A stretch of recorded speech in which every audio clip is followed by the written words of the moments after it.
minha adolescência, a igreja tinha um costume, na hora do louvor, né? Pedir à igreja para escolher. E eu ficava em pé do lado da minha mãe, cutucava ela, posso pedir, posso pedir, posso pedir? Ela dizia, vai lá, peça. Eu dizia, 366. Não sei por que de Deus o amor a mim se revelou.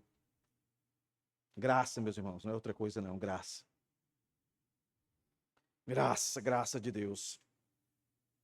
Abra sua Bíblia em João, capítulo 10. Nós vamos para o nosso terceiro sermão da nossa série.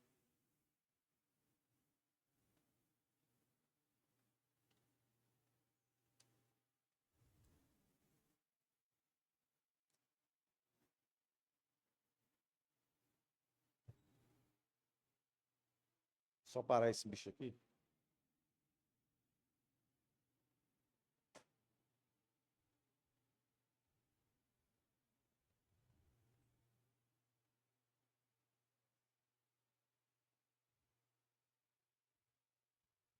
Amém, irmãos?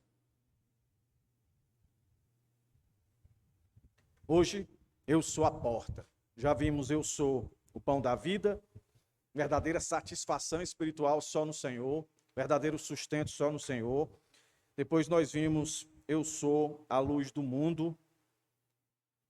Deus controla tudo, o verdadeiro guia, a verdadeira direção para esse mundo só em Cristo. E agora, no capítulo 10, Jesus vai se apresentar, e aqui tem os dois, mais dois, eu sou do Senhor. Se você leu em casa, você percebeu. O de hoje, eu sou a porta. Mas também no mesmo capítulo, Jesus diz, eu sou o bom pastor. Que vai ser o nosso próximo sermão. Então, o que eu vou falar aqui, de alguma maneira, já é contextualizando o eu sou um bom pastor. As duas estão interligadas, mas eu resolvi separá-las. Hoje eu sou a porta, domingo que vem eu sou o bom pastor. Mas eu quero que os irmãos se atentem, que o contexto para qual Jesus está dizendo esse eu sou, é um contexto onde ele fez prodígios e maravilhas, e onde ele tem a perseguição dos fariseus, dos saduceus, dos escribas, os religiosos da época. Esse eu sou de Jesus está dentro desse contexto. Por incrível que pareça, meus irmãos. Dentro de um contexto onde Deus está dizendo para aqueles que deveriam saber que Ele é o sustento espiritual necessário, ou seja, Ele é o pão da vida, que Ele é a luz, é o guia necessário. Ele é a luz. E agora Ele vai dizer, eu sou a porta, para esse contexto. Então, quero ler com os irmãos aqui, não só o verso 9, mas do verso 7 ao verso 10, que é o contexto imediato do nosso verso 9, onde o Senhor diz pela segunda vez que Ele é a porta. E nesse verso 9 ele diz quais são os propósitos para aqueles que reconhecem, quais são os fins para aqueles que reconhecem que Jesus é a porta. Está aqui do verso 7 ao verso 10. Vamos ler, irmãos. Depois eu mostro as 5 implicações que nós vamos tirar aqui, quando Jesus diz, eu sou a porta. Ele está querendo dizer o quê? Nada novo, irmãos.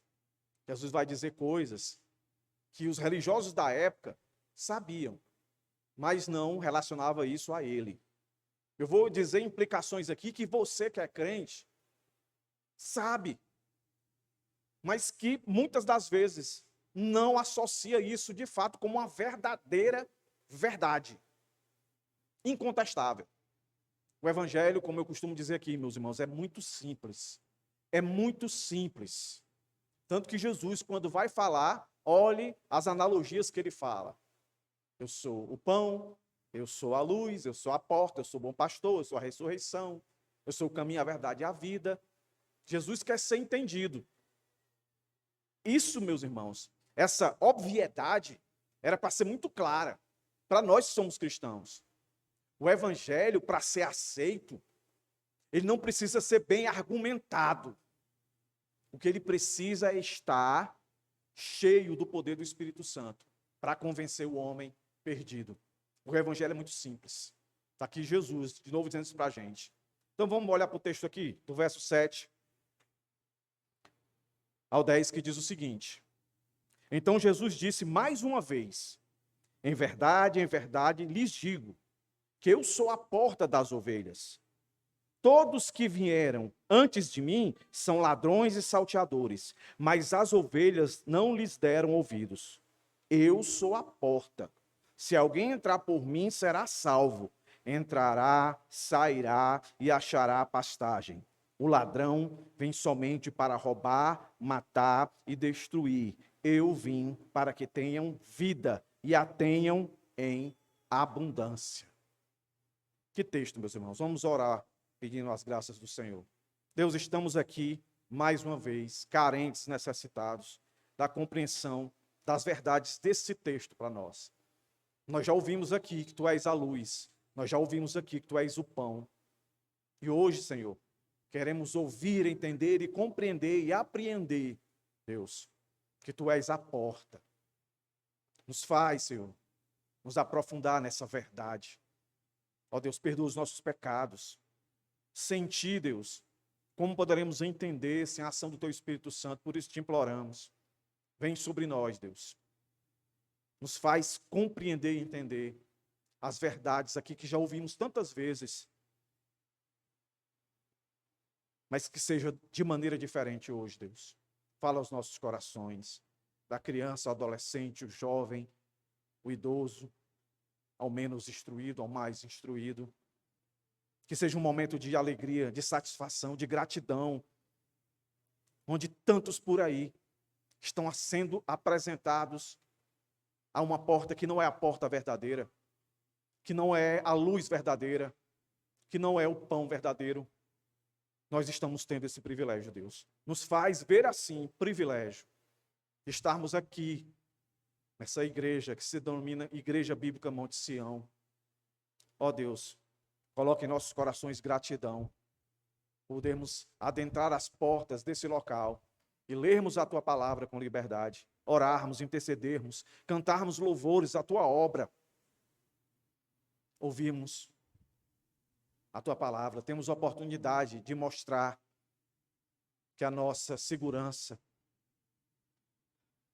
a nossa estabilidade não está no dinheiro que ganhamos, nos bens que conquistamos, mas tão somente em Ti, Deus. Em nome de Jesus, sê conosco, sê propício para conosco, Pai, eu te peço. Em nome de Jesus. Amém. Na leitura do verso 7 até o 10, meus irmãos, quais são as implicações aí? É simples, né? Se você olhar para o texto, você vai ver isso aqui, ó. A porta dá a ideia de único acesso, salvação, liberdade, sustento e segurança. A porta, aqui, traz todas essas implicações. Único acesso, salvação, liberdade, sustento e segurança. Mas como nós temos o costume de entender o contexto aqui, imediato, do porquê Jesus está dizendo isso, você olha para o capítulo 9, acontece um episódio lá. A semelhança do que aconteceu no sermão passado. O Senhor traz luz, um entendimento, uma compreensão verdadeira da lei. Lá na época, quando Jesus disse, quem não tiver pecado, atira a primeira pedra, eles olhavam para a lei como um fim. E Jesus diz, vocês interpretaram errado. A lei apontava para mim. Ninguém tem capacidade de cumprir a lei. Por isso que Jesus disse, quem tiver a primeira pedra, em outras palavras, quem aqui de vocês não descumpriu a lei? Foi só ela que descumpriu? Jesus trazendo luz. Todos vocês descumpriram como ela. Se ela precisa ser apedrejada, vocês também deveriam ser punidos, porque vocês também têm pecado. Jesus trouxe esse entendimento.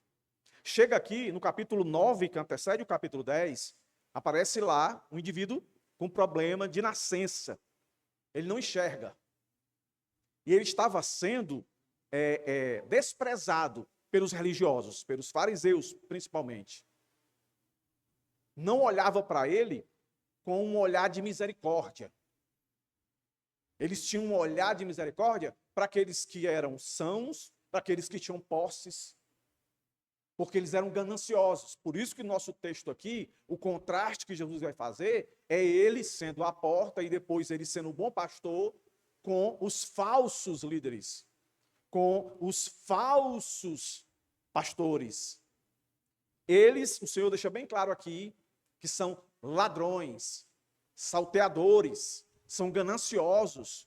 Eles olham para as ovelhas, isso a gente vai ver muito mais quando estivermos falando sobre o bom pastor. Eles olham muito mais para as ovelhas para obter lucro para si.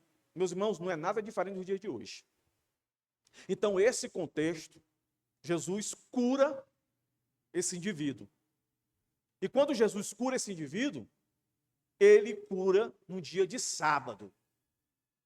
Mostra a total falta de empatia dos fariseus, dos religiosos da época, para com aquele cego. Era para celebrar, mas eles estavam presos à lei. Eles não tinham luz verdadeira para entender. E a luz estava ali diante dele. E agora esse que disse que era a luz e que era o pão, vai dizer que é a porta. Ele diz para eles: vocês estão desprezando esse homem. Eles vão interrogar esse homem, capítulo 9 diz. Chega para esse homem: quem foi que te curou? Eles já perseguiam Jesus, porque Jesus já tinha dito: eu sou a luz, eu sou o pão da vida. O eu sou, aquilo que prefigurava Deus no Antigo Testamento. O eu sou, quando Deus apareceu para Moisés. Então eles estavam irados. E se você ler o texto do capítulo 10, mostra que a ira deles era tão grande que eles chegaram a dizer que Jesus estava endemoniado. Pois bem, meus irmãos, o cego diz: olhe, eu vou parafrasear aqui.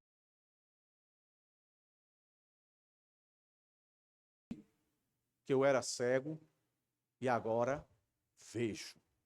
Era um cego de nascença. Agora vejo. Aí vem o nosso capítulo 10. Aí antes do capítulo 10, Jesus conta uma parábola. E a parábola é para fazer uma comparação, certo? Agora, meus irmãos, nem tudo na parábola a gente deve procurar um significado. A gente tem que enxergar o sentido principal da parábola.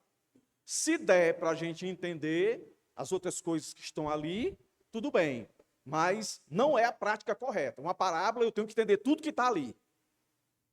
Tem uma questão maior. E a questão maior é essa que Jesus aponta, que ele é a porta, que ele é o bom pastor e que ele está concorrendo com falsos líderes, ou melhor dizendo, com falsos cristãos. Daí, ele vem, capítulo 10, e conta essa parábola aí, ó. E olhe como é que ela começa. Em verdade, lhes digo, quem não entrar no curral das ovelhas pela porta, mas sob outro lugar, este é ladrão e salteador. Veja bem, o evangelho é simples, mas ele é confrontador. Está vendo aqui Jesus? Jesus está no ministério de missão, tá, irmãos? Ele dá o bônus, mas também dá o ônus. Deus, na pessoa de Cristo, os apóstolos, nunca, meus irmãos, usaram de eufemismo. Eufemismo é você suavizar uma realidade brutal, não é? Fulano morreu. Aí, normalmente, as pessoas não querem dizer que morreu, aí diz assim, descansou. Aqueles mais iluminados, diz, ele fez a viagem, não é não? Tudo para não querer dizer que morreu, não é? Jesus chama salteador de salteador, ladrão de ladrão, não tem pra onde correr. Aí ele vai e diz, ó, aquele, porém, que entra pela porta, esse é o pastor das ovelhas. Para este, o porteiro abre, as ovelhas ouvem a sua voz, escute bem isso, ó. Ouve a sua voz, ele chama as suas próprias ovelhas pelo nome e as conduz para fora. Depois de levar para fora todas as que lhe pertencem, vai na frente delas, vai na frente. O exército, que a Bíblia também coloca o povo de Deus com essa ilustração, ele vai ser diferente do exército humano, porque normalmente no exército, quem vai na frente é os soldados, e os de alta graduação ficam lá atrás, e tem uns que nem vão para a guerra, né? Fica no seu escritório. Mas aqui, a comparação de ovelhas aqui, se fosse um exército, na frente. Está entendendo? Na frente, para tomar as dores, para abrir caminho, para guiar as ovelhas. Ele diz, vai à frente delas e elas o seguem, de novo, ó, porque reconhecem a voz dele. Mas de modo nenhum seguirão o estranho. Lembra do nosso texto? Que ele vai dizer que eles chegam, mas as ovelhas dele não deram ouvido. Aí ele vai dizer assim, ó, pelo contrário, fugirão dele, porque não conhece a voz dos estranhos. Jesus fez esta comparação, mas eles não compreenderam o sentido que ele falava. Olha aqui, mais uma coisa. Mais uma coisa aqui, irmãos, para reforçar o argumento que eu tenho sustentado aqui há muitos anos, que o evangelho não é só para salvar, é para condenar, é para endurecer. Em Mateus, a gente vai ver algumas parábolas, Jesus conta a parábola, sai e vai só dar a revelação, o entendimento, a interpretação, a luz para os discípulos. Os outros não empreendem. E lá, especificamente na parábola do semeador, dos quatro terrenos, das 4 sementes, lá é muito claro dizer, mas Senhor, por que tu não disse para eles, está dizendo para nós aqui o que é que significa? Lá está dizendo isso, irmãos. Não sou eu, lá diz. Para que eles não ouçam, não entendam, não se arrependam, eu não os cure, eu os não salve. Está lá. Aí o texto aqui está acontecendo isso. Eles escutam essa parábola. Jesus está dizendo assim, ó, cambada de ladrão, vocês são ladrões, vocês são gananciosos. Eu sou o verdadeiro pastor, porque eu cuido das ovelhas. Vocês não. Vocês procuram aquelas que proporcionalmente produz para vocês algum lucro. Aqui isso não tem, vocês rejeitam. Ele está do cego. Do cego. Esse é o contexto. Aí o Senhor agora vai explicar. E quando o Senhor vai explicar isso daí, aí antes disso, nós precisamos entender. Quando Jesus está contando isso aqui, talvez meu paizinho, né, veterinário, entende essa coisa de agropecuária, de agricultura. Quando a gente olha o relato histórico, cultural da época, quando eles escutam essa palavra que aqui foi traduzido como curral, em algumas versões redil, na compreensão deles da época, existia 2 tipos. Mas a maior parte dos comentaristas acredita que o que Jesus está falando aqui é o tipo de curral que ficavam várias ovelhas de vários pastores.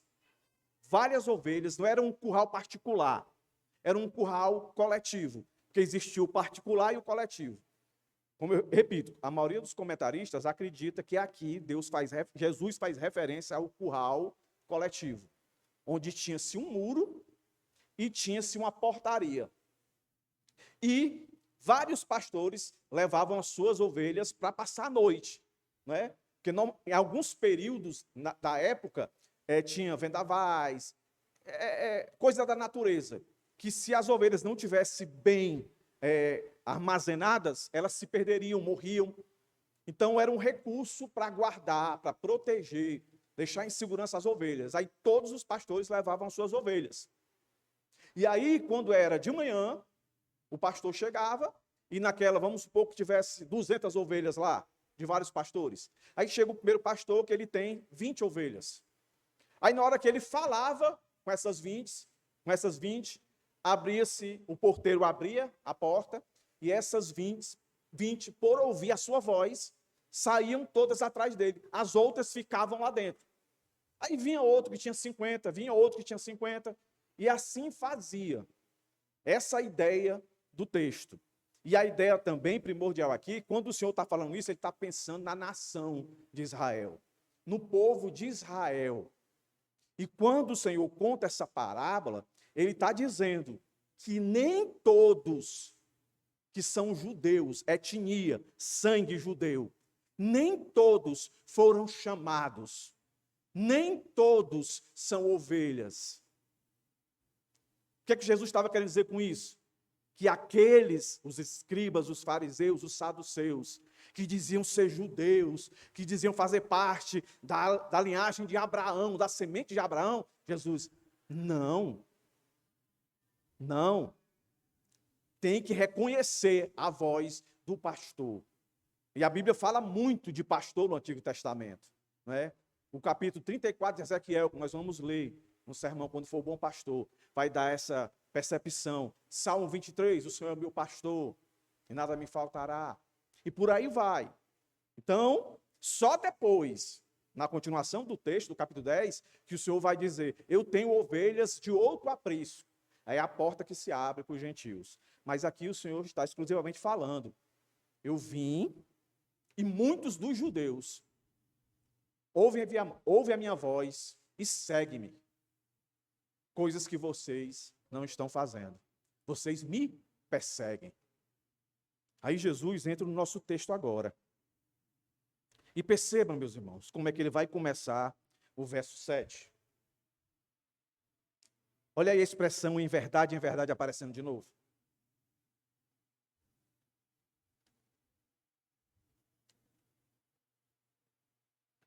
Verso 7. E aí eu começo, ó, Deus vai dizer aqui, ó, eu sou o único acesso. Agora ele vai dizer que é a porta. Na parábola, ele não disse que era a porta. Ele disse que era o pastor verdadeiro. Aí alguém às vezes quer dizer, e que era o porteiro? Não interessa. O foco não é esse. O foco é que Jesus vai dizer mais na frente que ele é um bom pastor. Não é só um pastor, ele é um bom pastor. Mas aqui ele vai restringir. Porque para falar de bom pastor, para falar de ovelha, tem que falar de salvação. Para falar de salvação, tem que falar de acesso, como eu acesso a essa salvação. Pronto. Aí Jesus se coloca como a porta. E ele diz, ele usa essa expressão aqui, que ele repete, que está no verso 1, ele repete aqui, ó. Em verdade, lhes digo. Ele está falando para os fariseus, para os escribas, para os saduceus, está falando para esses caras religiosos. Eu sou a porta das ovelhas. É a primeira vez que ele fala isso. Mas preste bem atenção. Quando ele diz em verdade, essa expressão em verdade, que ele utilizou no verso 1 e no verso 7, meus irmãos, a tradução dela, é interessante, né? A palavra verdade aí, ela podia ser traduzida por amém, amém.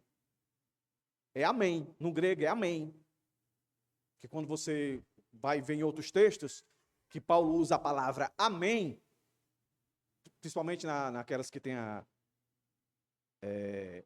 alguma palavra de exaltação no nome do Senhor, aí no final diz amém, assim seja, verdadeiramente isso é um fato, isso é real, é aqui.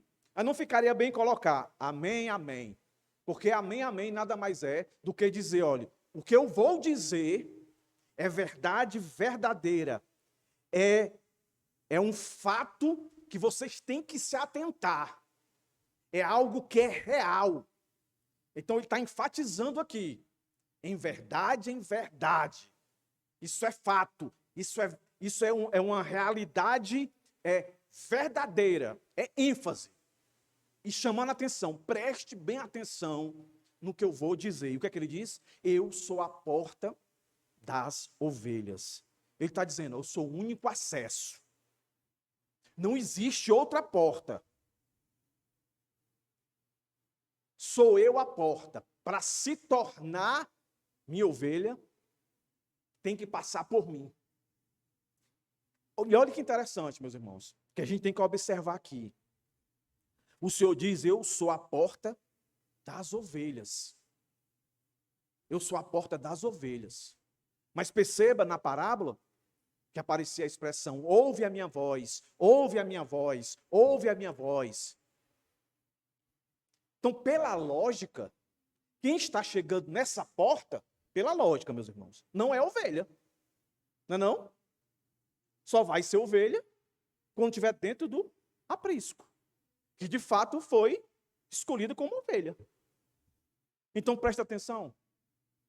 Jesus aqui está dizendo, em outras palavras, eu sei quem são as minhas ovelhas. Eu sei quem são. Quando eu as chamar, elas vão se render. Aí entra, meus irmãos, aquele ponto, né? Chamada irresistível. Quando Deus chama, não tem jeito. E como é que Deus chama? Pela sua palavra. Por isso o texto dá essa ideia. Eu sou a porta das ovelhas. No aprisco não podia entrar lobo, leão, urso. Não podia entrar. Só ovelha. Jesus está falando isso para os fariseus, para os escribas. Eu sou a porta das ovelhas. Qual a implicação disso? Que não existe, meus irmãos, nenhuma outra porta. Nenhuma outra porta. Diante de tantas ideias que se coloca hoje. Tantas ideias. O evangelho é tão simples, meus irmãos, tão simples, que as pessoas não querem. O que é que a pessoa tem que fazer para entrar nessa porta? O que é que ela tem que fazer? Tem que passar por um encontro? Não. Ela tem que dar uma oferta super especial, uma oferta que ela nunca deu na vida dela para surpreender Deus? Não. Ela tem que passar 10 dias em jejum e consagração? Tem, irmãos? Não. Ela tem que subir no monte, ficar de joelhos, em jejum, durante 3 finais de semana, para que essa porta se abra para ele? Não. Ela tem que fazer algo radical, como acordar de madrugada e sair nos bairros mais violentos de Fortaleza e dizendo, isso aqui vai ser do Senhor, e ungindo, jogando óleo, para que a porta da salvação se abra para ela? Não, irmãos. Ela só tem que se arrepender. Só isso. Mas nós estamos diante, não diferente, de portas que se abriam nessa época. Os fariseus, os doutores da lei, os pregadores da época, eles colocavam outras portas. Você tem que fazer isso, você tem que guardar isso. A lei dizia, não é para trabalhar no sábado. Mas a lei não proibia você fazer boas ações. Mas qual era a preocupação deles? Criar outras portas. Aí dizia, mas o que é trabalho? Aí eles pensavam assim, carregar 500 quilos é trabalho? É. Carregar 100 quilos é trabalho? É. Carregar 50 quilos é trabalho? Não. Andar 1 quilômetro é trabalho? É. Andar 100 metros é trabalho? Não. Ficava estipulando. Então, se você quebrasse qualquer uma dessas coisas, você não tinha direito à porta da salvação. E Jesus chega aqui, está dizendo para eles, está dizendo para nós. Salvação é de graça. A única coisa que você tem que fazer é bater na porta certa. É ter fé na verdade verdadeira, não na verdade falsa. Porque às vezes as pessoas dizem assim, eu tenho fé. Mas se você tiver fé numa mentira, meus irmãos, não adianta nada. Você tem que ter fé na verdade. Por isso Jesus começa dizendo, na verdade, em verdade, ó, fique certo disso. Só existe um acesso, não tem outra alternativa. Qualquer um que tentar, o texto vai dizer, a semelhança daqueles que oferecem outra porta, é ladrão e salteador. É isso que o texto vai dizer, ó, verso 8. Todos os que viveram antes de mim são ladrões e salteadores, mas as ovelhas não lhes deram ouvidos. Está vendo aí? Único acesso, não tem outro. Qualquer invenção, por mais agradável que seja, por mais legal que seja, a porta não é você levantar a mão e dizer que aceitou Jesus. A porta é você viver esse que você disse que aceitou. Nós não somos salvos, meus irmãos, por algo que a gente diz. Nós somos salvos por aquele que faz algo em nós. Então, meus irmãos, o texto aqui é muito claro. Qualquer caminho desviado dessa verdade, a Bíblia diz que os que oferecem ele são ladrões e salteadores, e os que creem nisso se tornarão igual a eles, porque oferecerão isso a eles. Eu tive a experiência de viver um tempo em uma igreja gedosista. E hoje eu entendo que ali era realmente uma porta do inferno. Não tenho medo de dizer. Porque a única coisa que era incentivado às pessoas era que olhássemos para as pessoas fazerem e servirem a gente igual a gente servia o nosso líder. Aí tinha um negócio de primícia, de você dar primícia, sabe? Teve uma época lá que a minha célula se juntou e deu um célulazão top para o nosso líder. Aí ele foi para um congresso lá em Manaus. Aí chegou lá em Manaus, ele pegou o celular e deu para o líder dele, ó. Aí ele já chegou para nós empurrando que a gente tinha que dar um melhor e incentivava a gente a abrir uma célula e que esses fizessem as mesmas coisas por nós. O que era isso, meus irmãos? Ladrão e salteador. E as pessoas, as multidões gostam disso. O evangelho chega e diz, olha, você é pecador, você é mau. Jesus está aqui, através de mim, te oferecendo salvação. Se arrependa. Mas as pessoas querem fazer alguma coisa para que se sintam participantes dessa salvação. Salvação é única e exclusiva. Mateus, quando vai usar essa analogia, ele coloca como algo realmente difícil. Eu disse que é simples, mas o simples não quer dizer que é fácil. É difícil. Olha o que é que Mateus, quando Mateus pega essa conexão de porta. Mateus 7, abre aí. Olha como é que ele coloca aqui, ó. Jesus está dizendo no nosso texto em João que ele é a porta. Mas não é qualquer porta. Não é uma porta larga. Tá certo? Olha o que é que Mateus vai dizer aqui, ó. Verso 13. Mateus 7, 13. Ó. Entrem pela porta estreita, porque larga é a porta e espaçoso é o caminho que conduz para a perdição. E são muitos os que entram por ela. Ele repete de novo. Estreita é a porta e apertado o caminho que conduz para a vida. E são poucos os que a encontram. É difícil por quê? Porque o ímpio, ele quer de alguma maneira, mesmo inconsciente, ter alguma participação. Por isso esse negócio. Orar, jejuar, passar não sei quantos dias abrindo mão de algum conforto. Acho que isso são portas de salvação. Não, eles confundem.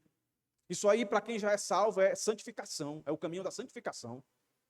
Para a salvação, a porta é essa aqui, é estreita, é Cristo, ele é único, não tem outra alternativa, entendeu? Diante de tantas ideias relativistas que temos por aí, devemos proclamar com coragem que Cristo é a única porta. Isso significa, meus irmãos, que devemos rejeitar qualquer evangelho que propõe a salvação fora de Cristo. Qualquer porta. Nós temos que fazer o que o apóstolo Paulo nos ensinou em Gálatas.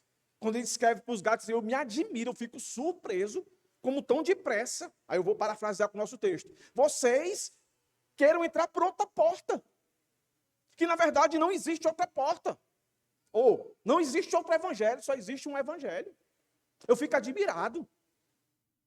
Entendeu? Olha o que Jesus está dizendo. Olha o que Paulo está dizendo, meus irmãos. Nós não podemos suavizar.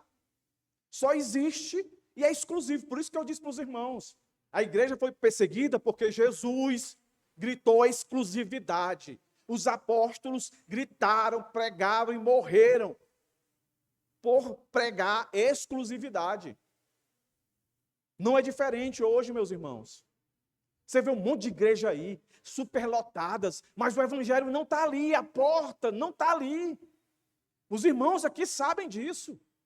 Um monte de igreja agora que ela está preocupada é com o emocional da pessoa. Aí as pregações, as portas que são abertas para essas pessoas, são portas largas de uma esperança falsa. Começa a... Meus irmãos, não tem um indivíduo mais fácil de se enganar do que o ser humano.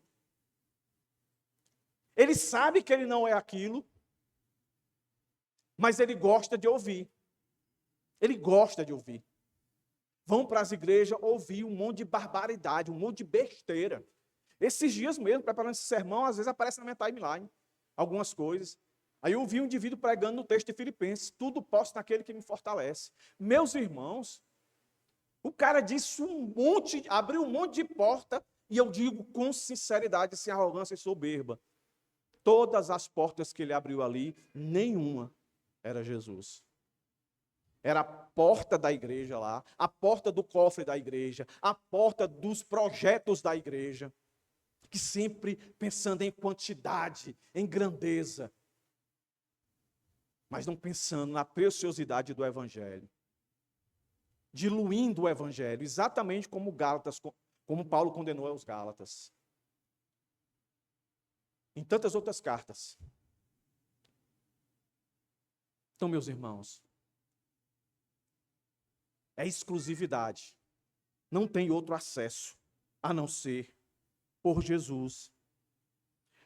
E Jesus vai garantir que aquele que entra por ele é salvo. É o que ele vai dizer, ó. É o que ele vai dizer agora, ó. Verso 9. Eu sou a porta. Se alguém entrar por mim, será salvo. Então, simples, né? Entrar pela essa porta significa encontrar salvação. Aí o Senhor já está dando um ar de espiritualidade a esse rebanho, da qual na parábola ele se concentrava em dizer que era o povo de Israel. Agora esse rebanho da qual ele diz que aquele que passar por ele entra, ele está pensando, meus irmãos, novo céu e nova terra, no seu reino. No seu reino onde, de fato, ele não só vai ser o pastor, ele vai ser o governo, o rei, o imperador. Ele vai ser o soberano sobre. E ninguém vai arrebatar dele das suas mãos. É uma promessa que ele diz. E há, de alguma maneira aqui, uma implicação daquilo que nós vamos falar mais na frente, de segurança. Porque o texto está dizendo: eu sou a porta, se alguém entrar por mim, será salvo. Então, quando eles ouviam isso, eles estavam imaginando o rebanho, o local onde se colocava, que não tinha. O ladrão que pulasse lá, ele ia ser descoberto. O porteiro ia ver, ia denunciar, ia ser pego. Jesus está dizendo: nesse aqui, que eu sou a porta, eu sou a porta, eu sou o porteiro, nesse aqui não entra ladrão, não. A ovelha que estiver aqui dentro está salva. Está salva. O que Jesus está dizendo vai estar salva do poder, da escravidão e da presença. Viu, irmãos? Hoje aqui, nós, ovelhas do Senhor, nós somos livres da escravidão, não somos mais escravos do mundo. Somos agora servos do Senhor. Nós não temos mais sobre nós o domínio do poder do pecado, nós temos sobre nós o domínio do Espírito Santo. Mas como ainda habitamos num corpo corrupto, ainda na presença do pecado, a gente ainda cai. Mas a gente não cai porque o poder do mundo é poderoso para nos derrubar. A gente cai porque a gente está fraco, não está cheio do poder do Espírito Santo. É por isso que a gente cai. Não é porque o poder é forte, não. A gente tem como vencer. O Senhor está dizendo isso. Então, essa conexão aqui está falando de redenção, de justificação, de nos chamar de filhos. Tudo está aqui, meus irmãos. Então, a nossa pregação tem que enfatizar isso. Que a salvação, meus irmãos, não é por obras. O acesso é Cristo. E quando nós vamos a Ele, não é por obra nossa, é por aquilo que Ele já fez em nós. Então, é como eu disse no começo, o Evangelho é simples. É tão simples que as pessoas não querem. Por isso que igrejas que têm um sistema mais legalista, elas arrebanham muita gente. Um dia desse eu estava conversando com um irmão aqui, ele fala de uma igreja chamada Remidos. Eu sei onde é, tem uma lá, na Nova Assunção. É lotada a igreja. Se você passar 10 minutos ouvindo a pregação, você vai ver. Extremamente legalista. Não apresenta Jesus como Salvador. Não fala de pecado.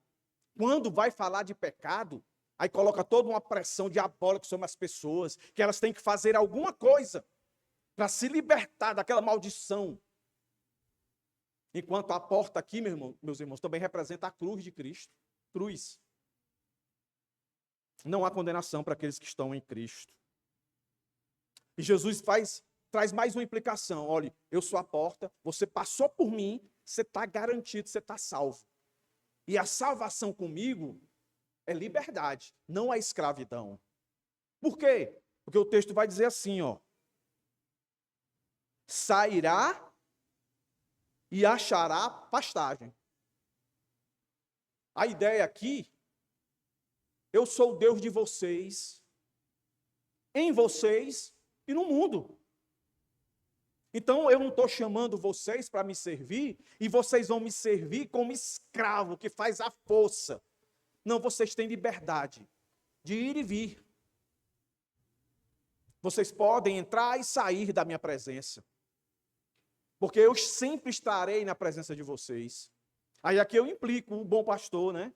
Salmo 23, o Senhor, meu pastor, e nada me faltará. Ainda que eu ande pelo vale da sombra da morte, não temerei mal algum, porque eu sei que Ele está comigo. A tua vara, o teu cajado me consola. Prepara a tua mesa diante dos meus inimigos. O Senhor está sempre com a gente. O mundo escraviza. O mundo escraviza. Vá dizer para um prostituto, pare de se prostituir, ele não consegue. Vai dizer para um viciado, pare de usar, ele não para, porque o mundo escraviza. Mas quando Cristo vem e entra naquele coração, se coloca como uma porta, único acesso, e essa pessoa vem e ganha salvação, o resto, Deus faz acontecer. Uns imediatamente, outros paulatinamente, mas Deus, nos seus mistérios, Ele age. E fato é esse, que na presença do Senhor, nós não fazemos nada obrigado. Com sinceridade, meus irmãos, todos vocês que estão aqui, independente da situação que vocês estão passando, os mais novos, os mais idosos, vocês vieram aqui hoje obrigados. Eu tenho que ir, eu vou, mas eu não gosto. Você pode estar desanimado, mas você não está numa situação dessa. Porque se você tiver, você não é crente. Porque crente de verdade, sabe, atrai. É como o texto disse, a parábola, quando Deus fala, a ovelha ouve, ela segue. Ela pode estar toda moída, mas ela segue. Porque ela sabe que nele há segurança, ela sabe que nele há liberdade. Ela sabe que nele, não só liberdade, meus irmãos. Ah, meus irmãos, sustento. Olha aí, ó. A quarta implicação aí, ó, sustento, que é o finalzinho do verso 9, ó. E achará pastagem. O entrar e sair, a ideia de que Jesus já tinha dito, eu sou a luz, eu guio. Achará pastagem, sustento, manutenção, pão. Ele já tinha dito. Então, aqueles que estão em Cristo, pode estar passando uma maior pindaíba da vida, mas Deus não abandona. Eu podia contar aqui várias vezes o meu testemunho. Tá, irmãos? Você também, todos nós tivemos uma história de tempos difíceis. Né? De comprar meio quarto de frango, ou um quarto de frango, no cartão. Pensa aí, irmão. Vai encher o bucho. Entendeu? Andar a pé, porque não tinha dinheiro para botar gasolina. Vocês aí, quantas lutas vocês não passaram? Já ouvi aqui muitos irmãos contar suas histórias. De vender algumas coisas para completar o rendimento. de limpar um quintal, de lavar uma roupa. Foi difícil? Foi. Mas passamos. Passamos não? Passamos. O Senhor nos sustenta, meus irmãos. Ele é a provisão. Ele está aqui dizendo, eu sou o único acesso. Eu sou o único que dá salvação. Eu sou o que dá salvação, sou o Senhor, sou todo poderoso, mas eu dou liberdade. Vocês não são escravizados, vocês me servem por amor. Às vezes desanimado, às vezes em desobediência, mas me servem. Eu sustento vocês. Não está aí dizendo? Entrará e sairá e achará pastagem. A gente passa necessidade, meus irmãos. Passa necessidade. Mas o Senhor não nos abandona. O exemplo disso é Paulo. Sei passar por tudo. Posso todas as coisas naquele que me fortalece. Se eu fosse parafrasear com o nosso texto, posso todas as coisas naquele que é a porta.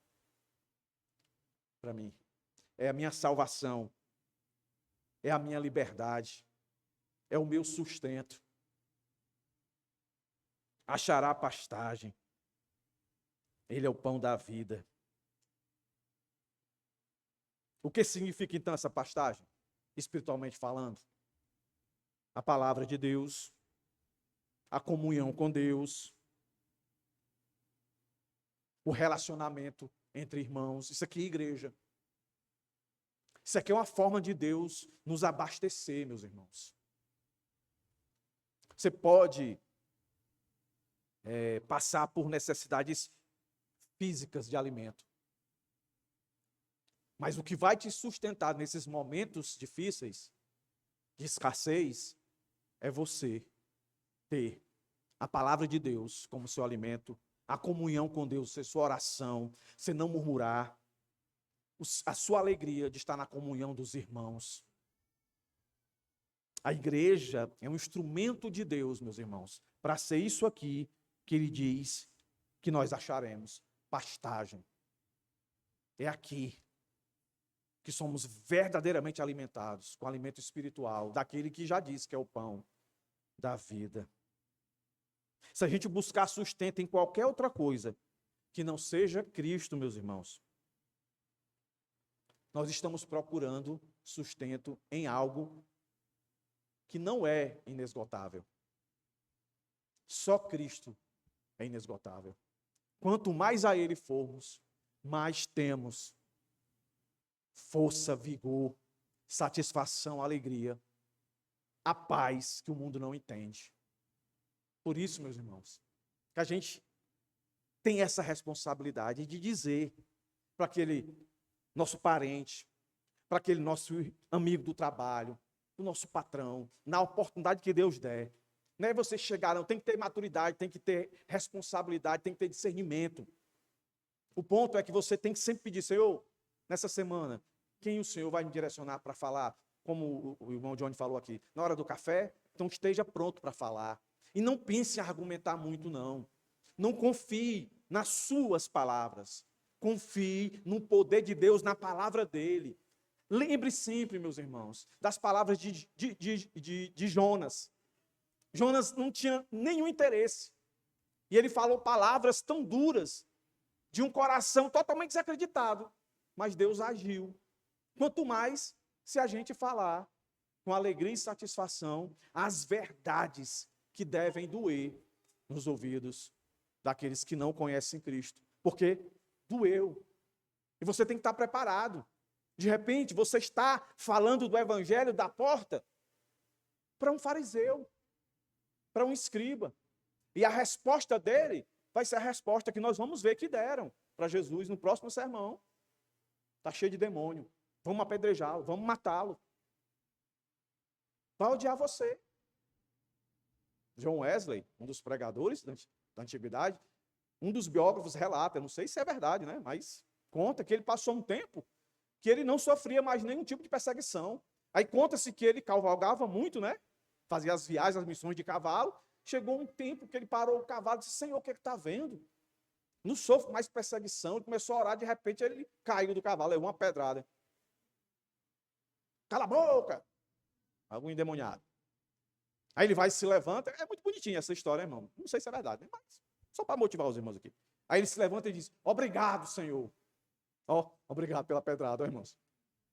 Coisa de doido, né, irmão? É não, irmãos. É gente que está cheia do Espírito Santo. E saiba de uma coisa. Qualquer agressão que nós sofrermos, lembre-se, não é a nós, prioritariamente, que ele está querendo ofender. É a Deus.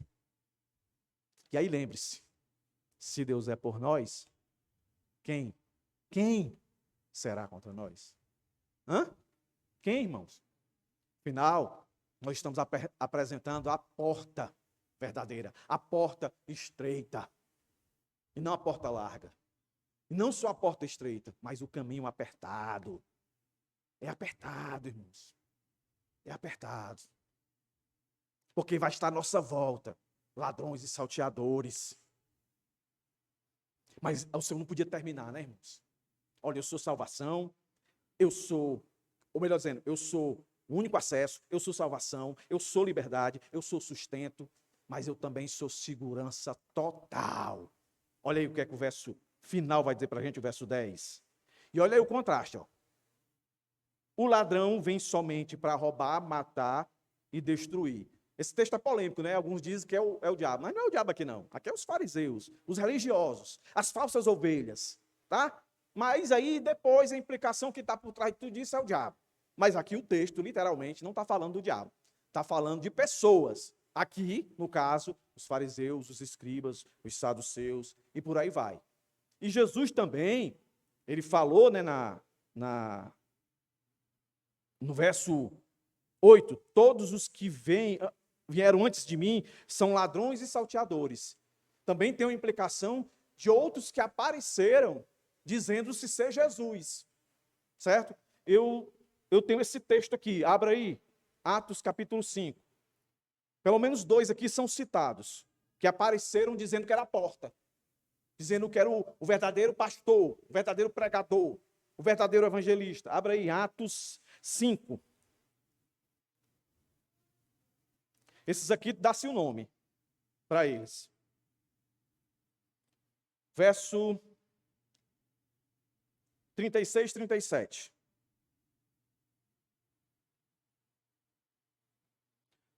Vai aparecer o primeiro aqui, ó. Verso 36 do capítulo 5 de Atos.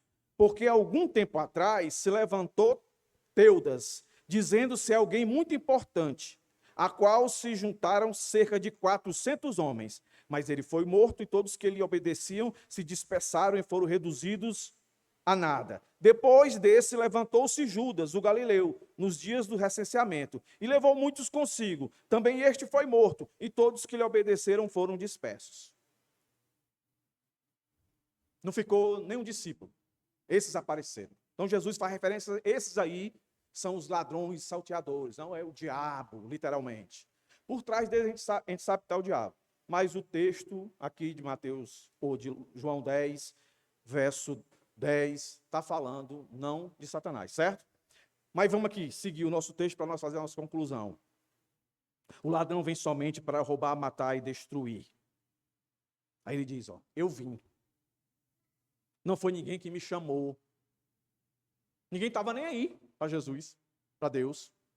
Por isso que Gálatas vai dizer, no limiar do tempo, que Deus disse agora. Gálatas 4:4. Deus veio na forma de homem. Jesus nasceu menino. Ele veio para quê? Para que tenham vida. E tenham em abundância. Que vida é essa, meus irmãos? É a vida eterna. Aquele que passou pela porta, veja bem, começa a porta na terra, aí tem os benefícios da terra, e esses benefícios da terra, o próprio Cristo usa como ilustrar as coisas espirituais. Se na terra nós entramos pela porta, o acesso correto, temos a salvação, temos a liberdade, temos o sustento, no céu, nós vamos ter isso perpetuamente, segurança total. Ninguém desfaz isso aqui não, irmãos. Ninguém. É Jesus sempre fez isso. Ele chegava, falava que veio, e sempre apontava para a promessa maior, o prêmio maior, que é a consequência da salvação, que é a eternidade com Ele. Por isso que eu digo direto aqui, meus irmãos, abaixo disso, pode ser a melhor coisa, tudo é bônus, tudo é bônus, tudo é bônus. Mas, para que a promessa maior aconteça, tem que entrar pela porta.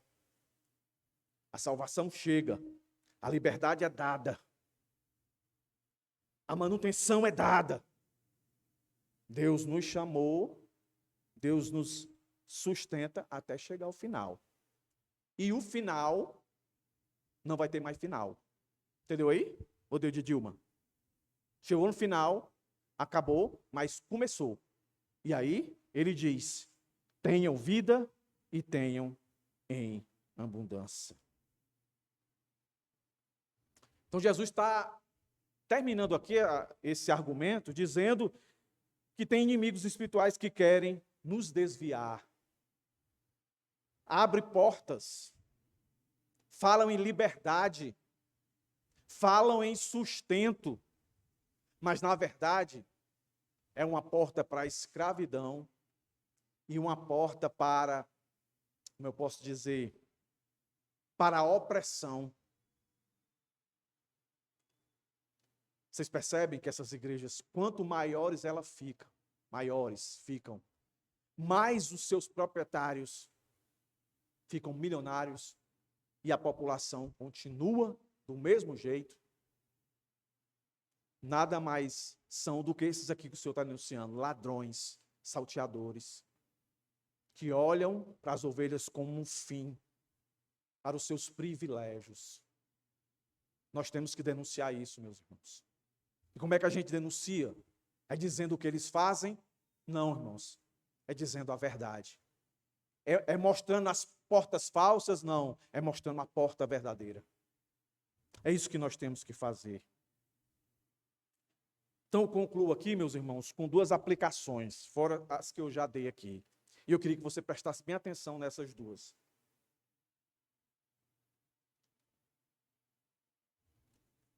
Eu vou ler aqui, porque eu acho que, se eu resumir aqui, eu vou perder. Eu quero que os irmãos entendam isso aqui. A primeira aplicação que eu faço aqui é sobre o discernimento espiritual em um mundo onde existe muitas portas falsas. É nesse sentido que eu aplico aqui, ó.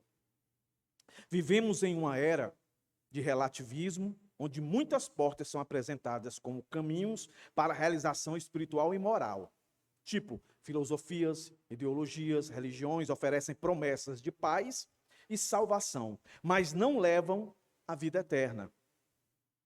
É a porta larga, é o caminho largo. E eu vou citar aqui, quando eu estava preparando, a minha esposa estuda história também, ali perto de mim, às vezes eu compartilho com ela alguma coisa, me lembrou de algo que estava escrito em um dos livros de história. E olhe como é interessante isso aqui, ó. Isso aqui que eu vou ler agora é baseado no que aconteceu no século II, III, século II, século III, certo? Ali já aproximando o Constantino, que é aquele que ficou conhecido como ter colocado a igreja, o cristianismo, como a religião oficial do Estado. Eu vou ler aqui. Após a paz de Constantino, a igreja se dividiu em opiniões sobre as mudanças. Enquanto Eusébio de Cesareia, o historiador da época, viu o momento como um cumprimento do plano de Deus, outros lamentavam a corrupção que se instalava. A porta estreita se alargou, permitindo a entrada de muitos sem a verdadeira fé, buscando apenas status e privilégios. Bispos disputavam poder e a influência dos ricos crescia. Antes, sob as perseguições, ser cristão exigia coragem e fidelidade, mas com a nova realidade, ou seja, as novas portas que estavam se abrindo, a fé de muitos enfraqueceu. Durante períodos de paz, alguns se acomodaram, e quando as perseguições retornaram, não resistiram. Meus irmãos, é basicamente o que está acontecendo nos nossos dias hoje. São tantas portas abertas que dá a ideia de que é bom, é essa mesmo que eu tenho que entrar. Aí muitos cristãos, por isso que está aqui, esse texto de alerta. Né? Porque o Senhor disse assim, ó, as ovelhas verdadeiras não ouvirão a voz desses falsos. Mas o Senhor está nos alertando, querendo dizer que as ovelhas verdadeiras não vão dar ouvido. Mas ele não diz que elas não vão sentir, que elas não vão ser atacadas. Vão ser atacadas. Entendeu, irmãos? Quanto mais aqueles que não são. E um dos ataques é acomodar. Não, hoje está muito bom o evangelho ser pregado, nós temos vários meios para pregar. Hoje, numa rua, tem várias igrejas. Mas espera aí. Essas igrejas são as portas estreitas ou são as portas largas? Porque, meus irmãos, passa os tempos, vem os tempos, perseguição sempre existiu e vai existir. Então a Bíblia, ela não é a palavra de motivação por motivação. Ela é realista. Ela não é pessimista. Ela sempre está nos chamando para a realidade do mundo. O mundo odeia a porta verdadeira. O mundo vai rechaçar a porta verdadeira. Mas nós temos que continuar apresentando essa porta, custe o que custar. A gente não pode pensar nem um segundo, meus irmãos, que esse mundo é bom, esse mundo é mau. Esse mundo matou o nosso Salvador. Esse mundo matou os nossos irmãos em Cristo. Esse mundo ainda vai matar muitos. Nós não podemos suavizar. Olhe o que é que a história mostra para a gente. Por isso, meus irmãos, temos que ter o discernimento e não entrar. E foi dito hoje aqui. Nós não podemos ser legalistas radicais e abandonar o mundo e achar que o mundo não tem jeito. Ao mesmo tempo, não podemos ser passivos. Que se a gente dormir, a Bíblia diz que o diabo planta o joio no meio do trigo. A segunda, se a primeira, meus irmãos, é sobre discernimento, a segunda, se sinta seguro e descansando, mesmo em meio às instabilidades que você possa estar vivendo. E aqui eu contextualizo com os nossos dias. Então escute, o mundo atual, o nosso mundo aqui, está marcado por crises econômicas, guerras, pandemias, incertezas. Muitos buscam segurança em riquezas, influências políticas ou avanços tecnológicos. No entanto, Jesus, como a porta das ovelhas, garante que os que entram por ele encontrarão proteção e provisão. E segurança total. O que é que isso significa? Isso significa que, em meio às tribulações da vida, os crentes podem descansar na certeza de que sua segurança está em Cristo. Isso se reflete em viver sem medo do futuro, confiando na soberania de Deus e testemunhando aos outros a esperança que há na salvação em Cristo. A minha pregação, a sua pregação tem que ser: Jesus é a única porta. Ela é a única porta segura. E um dia, o mundo inteiro vai desejar entrar por essa porta, mas essa porta não estará mais sendo oferecida. Até lá, meu irmão, se você está nessa porta, passou dessa porta, eu lembro aqui de uma canção de adolescente, que dizia assim, ó, vê se alguém conhece aí. A porta é uma só, porém dois lados há. Dentro e fora, você onde está? A porta é uma só, porém dois lados há. Eu já estou dentro e você onde está? Esse você, de repente, é o seu amigo, é o seu patrão, é o seu pai, é a sua mãe, é seu irmão, é o seu marido, é a sua mulher. É alguém, meus irmãos. Ofereça a porta certa, custe o que custar. Porque o que te ofereceu a porta, ele também te ofereceu salvação, liberdade, sustento, segurança. Amém, irmãos? Que Deus possa nos abençoar. Curva a sua cabeça. Vamos agradecer ao Senhor. Deus, muito obrigado, Senhor, por mais uma vez.